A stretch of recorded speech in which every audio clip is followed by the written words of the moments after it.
she's in this water at the end of this movie a bunch of times, and these sharks didn't go after her. But as soon as somebody else take a dip in there, they're gone. It was one scene, and Mike was like, "How you mad at the final girl?" Because like it doesn't make any sense. She's in the water holding her bleeding hand, and she's squeezing it, and blood is coming out, and this shark is just swim past her. No, what?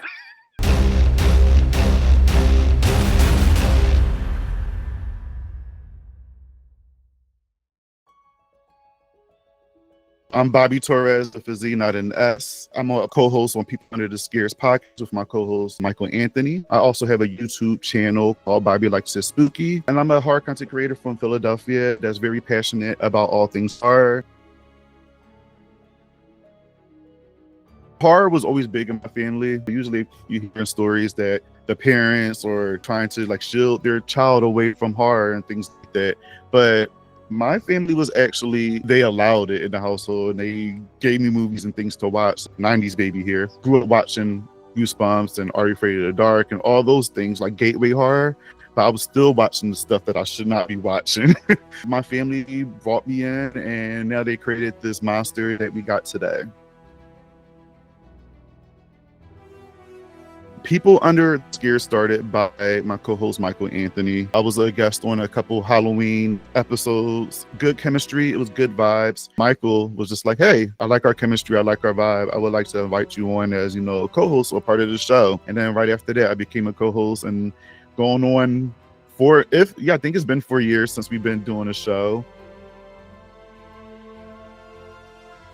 It's just full of chaos, shadiness between each other, but all love. That's my brother over there. We bounce off of each other very, very well. And we are a podcast that's just not really a typical horror podcast. We are two Black gay guys that are discussing all things horror, but also we deliver comedy along with it, because some people are very serious when they discuss some horror movies, and we are serious when it needs to be, but we also chop it up and break it up with some humor, so that way it's not always doom and gloom, and we are very respectful at the same time. Maybe not towards each other, but for the content. We start off our show with a segment called Who Said That? It's kind of like a icebreaker before getting into the main topic of the show. Each of us pick a character from a horror movie, a creature, whatever, and we have to give each other 3 clues to try to guess that character.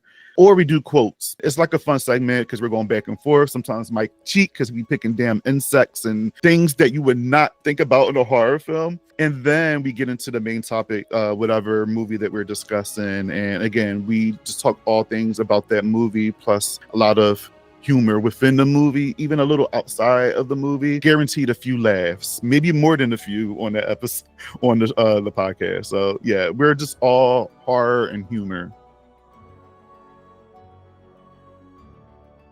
When I go into movies, I don't necessarily like try to say anybody's movie's really, really bad or anything, because I know that this is somebody's art. Somebody was passionate about this. With me wanting to be a film director someday, that I know people's probably not going to like. Regardless of what I do, there's going to be people out there that's not going to like it. I was a part of an indie movie before here in my city. It's called Apocalypse Kiss. At that time, I wanted to be an actor. I was young.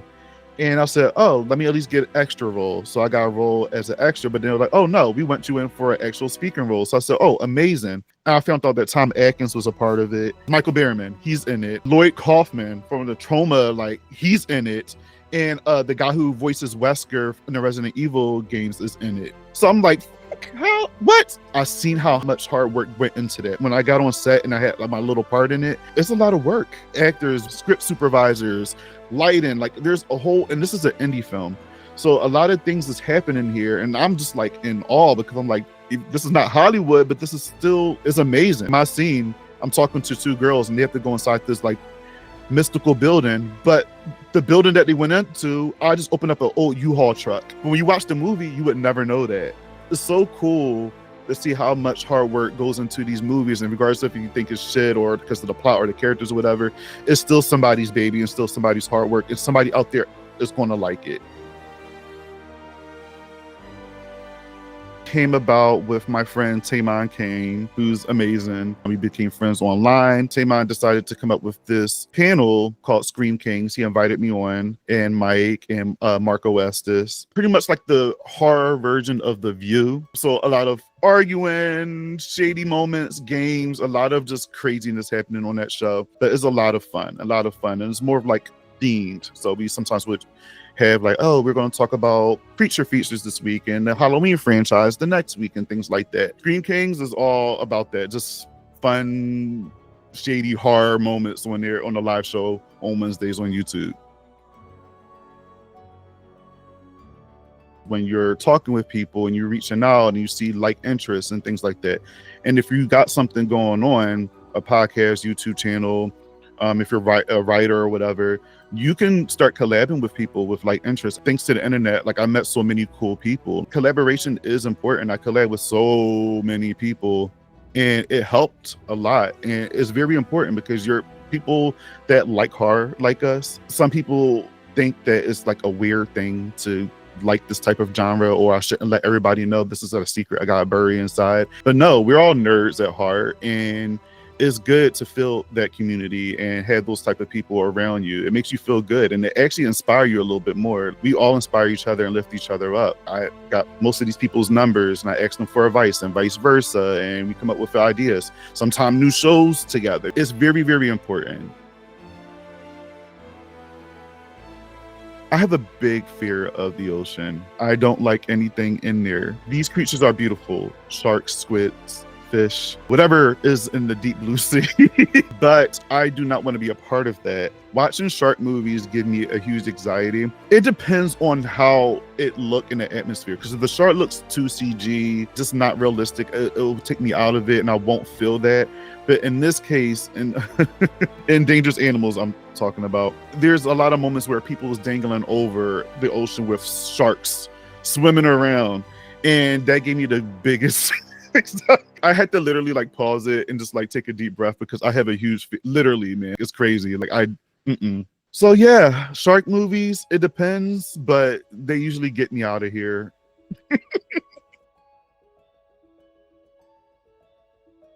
I try anything once actually. So even though that is my fear, I'll do it as long as I know I'm 100% protected and I can say I'm one and done. I'm never doing that again once I do it. Yeah, I'll do it. Yeah, I'll do it just to face the fear because I'm all about that, but I wouldn't do it again after that for sure. Found footage movies, if done correctly, that scares me. The Hell House LLC movies, particularly the first and not the one that recently came out, but Carmichael Manor that came out like a year or two ago. I think it's just paranormal because the littlest thing can freak me out. When I watched Insidious for the first time, the lipstick face demon coming out of nowhere behind one of the characters, or the shadow, that didn't freak me out. What freaked me out in that movie, they move into the new house, the wife is by herself doing laundry, she's walking, you see the little boy in the corner, already freaked out. It's a quick second, so a lot of people probably missed it, but I seen that shit. So then she goes out, take out the trash, the record scratches, she looks through the window to see what the hell's happening, and you just see this creepy little boy dancing to that Tiny Tim song that was so creepy to me. It's not even just the song, it's just the apparition itself. Creepy moments like that freak me out. And maybe because I used to watch a lot of ghost documentary and like paranormal documentaries like on the Travel Channel and stuff by myself when I was young. When I see little stuff like that freaks me out more than the big jump scare or, the actual monster itself. I do believe in ghosts. I believe in spirits. I believe in ghosts. I do believe in it. When I was younger, when my sister was about like 1 or 2, she had this dog called, it's like a bear in pajamas. I forgot his name, but it was a bear that would talk. He would sing sleepy songs. He had a flashlight attached to it. And then like, if you turn on the flashlight, he'd be like, hey, who touched my flashlight? One night he would just start talking by himself in my sister's room. Me and my sister's room was right next to each other. I would hear it next door and I'm just like, why is it going off? I would go in there, try to turn it off, whatever, fine. And it would keep happening.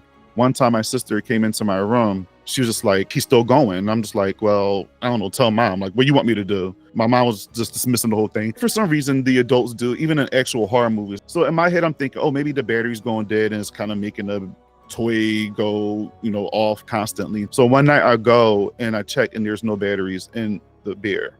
So this is what we're doing. This is happening. This is happening. It's giving Child's Play, Chucky, all of that stuff. So I take him and I put him in my sister's little toy chest and hurt him again. Did she have a second one? To this day, we don't know what made that thing go off because there's no batteries in it. And I would just say the last creepy thing that happened with that doll, I remember I would have these crazy night terrors. And what I would do is I would just go downstairs and put on Cartoon Network, and it would be like 3, 4 a.m. and I would just watch TV. I was falling asleep on the couch. And when I heard something, I heard the bear again. And I was like, this one sounds closer. And when I woke up in the corner between the couch and the wall where it was at, the bear was sitting right between the wall, just chilling there. But I never heard anything else about this bear. Like, I haven't seen it again. When we talk about this, and we told this to my mom one time, and my mom was like, I don't remember that, kind of like, because you didn't care. Like, now I know what Andy felt like in Child's Play. It was crazy. Thankfully, he didn't come alive and try to take my soul and slice me up. But at the same time, that's something that I can't explain. That's like one of the haunts and memories I have.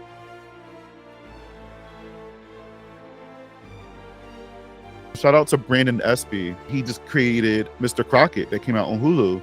And I've been following Brandon for a very long time. He did a lot of horror short films. I'm just proud of him because he finally got a big movie that made it onto a big network such as Hulu. Imagine those shows that we watched as kids and flip it and make it into a horror story. That's amazing. If I had kids, I would show them Mr. Crockett because, like, oh, you think Mr. Rogers is cool? Now let's see the bad version of this and see what happens when you act up. Watch Mr. Crockett. There you go. Billy Zane is, I would say, one of my awakenings as a kid when I watched it. He was great in that movie. Jada Pinkett, she was great in that too. One underrated final girl that people don't really talk about. And this is just a fun, like, late night movie to watch. And I've seen this movie 100 million times, but I love it. I never get tired of it. It's so much fun. The practical effects on there is amazing. Those creatures are terrifying. It's just a fun, gory movie to watch. I usually do horror movie reviews on there and collabs and things like that. Talked American Horror Story. We did like a whole weekly show based on that every time each episode came out. I did a lot of fun collabs. I had a lot of fun games with the people I collabed with. We did some verses, like original versus sequel situations on the show. It's like a fun overall show, but I do mostly reviews in my own way, in my own take, and with my humor from my perspective as well. They usually range from like 5 to 15, 17 minutes. I usually add fun effects, fun things on there. I do have some fun things planned for that show. Yeah, we'll see what happens. I mean, I'm all here for progression and learning, especially if it's something derogatory or harmful or hurtful to people. I mean, growing up, like many of us, never thought of that word of being something wrong. People start doing research and looking on it and looking up on it and pretty much just putting it out there and educating people. I don't want to harm or hurt anybody, but at the same time, I mean, look at me. So and there's a lot of words that people of my color has reclaimed. Also, that word has a lot of meanings behind it, not just those things. So I think it is good to educate people and let them know what that particular word means, spook itself. When people talk about spooky, they talk about something scary. In reference to my show that I had for a while, I got my title from one of my favorite zombie movies, Return of the Living Dead. One of the characters' name is Spooky, a tall, grungy white guy that's always angry. She said something, I like it spooky. Trash, Linnea Quigley's character. That's one of my favorite characters. So I said, well, how can I'm going to take this and use this and make it a part of my show? Because that's one of my favorite characters, one of my favorite movies, and horror is something that means something to me. So I turned it into Bobby Likes It Spooky. As long as you're not using those words to hurt anybody and harming them, that's just my take on it, in my opinion. But at the same time, like I am an adult and I do like to see change in people and myself. I can't stay the same person all the time. So, yeah, that's just my take on it right now. Return of the Living Dead, like I mentioned, that's one of my favorite zombie movies. I mean, Halloween is my favorite movie of all time, even outside of horror, like it's in general my favorite movie. I would say Friday the 13th Part 6, Jason Lives. Never get tired of that one as well. And I love a lot of goofy stuff too. This might not be horror, but there's a couple horror moments in it. and it's Pee-wee's Big Adventure. That is one of my favorite comfort movies. I love Pee-wee. He's so funny to me. And Pee-wee's Big Adventure, like the comedy in that, there is some horror moments in there. There's the clown moments when he's having that nightmare. You got Lars Marge. That scene was terrifying. And Evil Dead 2, one of my favorite horror movies of all time. I believe that was my first horror movie I ever seen. It's not just horror, it's also comedy. It's gory, cheesy, because the type of blood in there looked like it's Kool-Aid or some type of juice. And a lot of silly moments, but it's top tier for me. I met so many amazing people, so many friends, even people I would even consider like family. A lot of us call each other cousins now because of how close we've gotten. And even though if we may differ in opinions or we may argue, it's literally like a family or really strong friendship. I love the community because all of us have one thing in common, and that's horror, really. I don't agree with toxic behavior within the horror community, so I will say something if I do see something. From my experience, I had nothing but love. The people I surround myself with give nothing but love, and very open and very engaging and just very welcoming. Creating new friendships and bonds and things like that, it means a lot. It means a lot because we're meeting each other for the first time doing this, and we're vibing, having a good time, and who knows where this may lead later down the life. Hanging out, going to the movies together, going on, like, you never know. It makes me happy. Things that I can't really talk about with my friends outside of the horror community, I can talk about, coming to you guys with and talk to you guys about, and it's just a good feeling. I have a certain picture that I want on my headstone used, but it's with me smiling, holding a shirt up, but I feel like I was the happiest in that moment. And it shows everything that you see in this background here. So it's me holding up a shirt that I gotten from my friend Freddie, and it's cool. It's like these dice, and it's oozing rainbow colors, but the dice are hard. It has like knives and stuff, and it's me holding it, being happy with all the stuff around me. I don't know what saying I want, but I do know that's the picture I want on there because that shows me who I am as a person altogether. I love horror. This is who I am. This is me in my happy space. And that's all I want.